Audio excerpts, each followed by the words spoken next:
So let's talk about the US dollar. You can't understand cryptocurrency if you don't understand the context that we live in. So here in the US, we use the US dollar every day to buy goods and services. It's something that we're very comfortable with as a form of money. But the US dollar has a price. That price changes all the time. So the Consumer Price Index, or the CPI, basically measures the value of US dollars relative to goods and services. So the growth of CPI over time, that's what we call inflation. And as most of you know, inflation has been rising quite a bit recently. So the US dollar is a sovereign currency. It's managed by the US government. It's backed by the US government. We're very comfortable with the idea of a money associated with the government.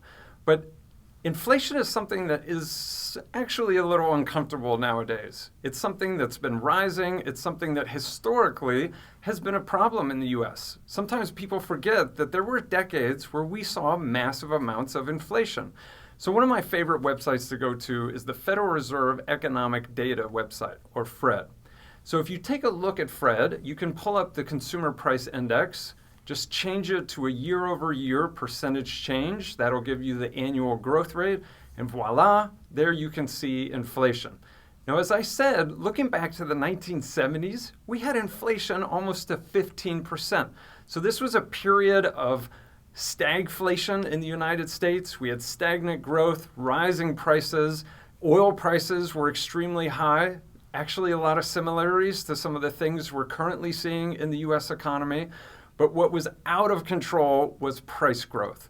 And so the central bank of the United States, the Fed, stepped in to try and rein in inflation. One of my favorite characters in the history of the Federal Reserve was the chairman at the time, Paul Volcker.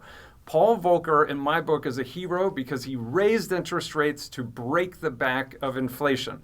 As you can see, in the 1980s, that created a recession, but after that recession, we saw low price growth, slow and steady, that we're used to in today's markets. So the Fed now has a 2% inflation target. The Federal Reserve, or FOMC, has a dual mandate: price stability and maximum employment. That price stability mandate they've defined as a 2% inflation target.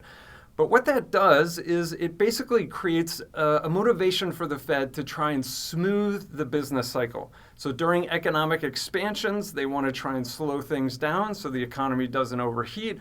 During economic contractions or recessions, they want to try and speed things up so that things don't slow down too much. That's smoothing the business cycle.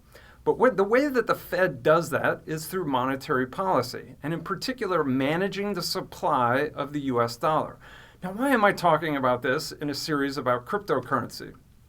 Because sovereign currencies like the US dollar or the euro or the Japanese yen, they are all managed by central banks, and those central banks have authority and discretion to control the supply of those currencies.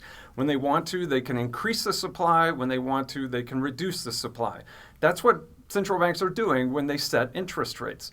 Now, we are in an environment right now, as I said, where we're seeing rising inflation. You can see on this picture from Fred that inflation has been rising in 2021, and recently we're in the 8% inflation range. Those are numbers that we haven't seen for multiple decades, and people are starting to get a little concerned.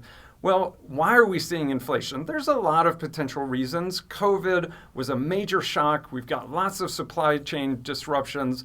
But, the Fed thought that inflation at the time would be transitory. They're now recognizing this is something that they have to do something about. That's why the Fed is now raising interest rates. But if you look at another chart on Fred, you can kind of connect that same picture of CPI growth or inflation, which you can see again rising in that year of 2021, to that other line, the red line in this picture, which is the monetary base. So every central bank controls the monetary base in their currency. Again, during bad times, they want to increase the monetary base to provide stimulus. During good times, they want to try and scale it back. You can see that the monetary base in the US grew dramatically starting in March 2020. That was when COVID really hit the US economy. Now, Every central bank did the same thing, so the Fed is not unique in this regard. But I think what was not fully anticipated was the potential impact on inflation. Now, this is just a correlation. You can believe me whether you want, but with rising monetary stimulus, historically, you typically see rising inflation. And so that's part of what we're wrestling with now in the year 2022. Now, central banks have applied these principles for decades. Central banks are very good at managing money supply. I am a former Federal Reserve central banker. So I have nothing against the Fed, but it is a system of managed, governed money. This is where cryptocurrency is so different. Cryptocurrency is unmanaged. Cryptocurrency is ungoverned. In particular, the supply of cryptocurrency increases at a steady algorithmic rate. It's basically written into the code. So there's no central bank for cryptocurrency. They can't smooth business cycles, but they also can't increase the supply of the currency based on their own authority or discretion. There's no humans that can pull those strings. That's what I think is actually compelling about cryptocurrency. The fact that the supply side of the currency is just math. And so all of the price action is driven by demand. So it's true, people have very different views about whether they like governed money, which we're used to with central banks, or ungoverned money, which we're starting to see with cryptocurrency. I don't think necessarily one is right or wrong, they're just different. And so if you're going to understand cryptocurrency, you need to understand it in that context. What are the pros and cons of ungoverned, decentralized money? I don't think one has to replace one or the other. I think they can coexist as alternatives. And so this is what's so interesting about crypto, is it creates a new way of thinking about money that's different than the way we think about sovereign currency.